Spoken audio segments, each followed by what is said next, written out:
നമസ്കാരം. ലോക്സഭാ തെരഞ്ഞെടുപ്പിന് ശേഷം മൂന്നാം തവണയും അധികാരത്തിൽ കയറിയ മോദി സർക്കാർ അടുത്ത 5 വർഷത്തെ രാജ്യത്തിന്റെ സാമ്പത്തിക ഭദ്രതയ്ക്ക് വേണ്ടിയുള്ള ബജറ്റ് തയ്യാറാക്കി കഴിഞ്ഞിരിക്കുകയാണ്. ആദ്യ ബജറ്റ് അവതരണത്തിന് ഇനി ഏതാനും മണിക്കൂറുകൾ മാത്രമാണ് ബാക്കിയുള്ളത്. സമ്പൂർണ്ണ ബജറ്റ് ആയതുകൊണ്ട് തന്നെ നിർണായക പ്രഖ്യാപനങ്ങൾ ഉണ്ടായിരിക്കും എന്നാണ് ലഭിക്കുന്ന വാർത്ത. നികുതി ഇളവ് ഉൾപ്പെടെ സാധാരണക്കാരുടെ സാമ്പത്തിക ഭാരം കുറയ്ക്കുന്നതിനുള്ള പ്രഖ്യാപനങ്ങളും ഉണ്ടായേക്കാം.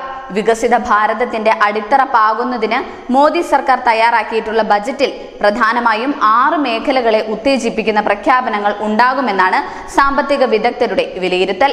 ബജറ്റ് അവതരണത്തിന് മുന്നോടിയായി ധനകാര്യ മന്ത്രാലയം തയ്യാറാക്കിയ സാമ്പത്തിക സർവേയുടെ അടിസ്ഥാനത്തിൽ കൂടിയാണ് ഈ നിഗമനത്തിൽ എത്തിയിരിക്കുന്നത്.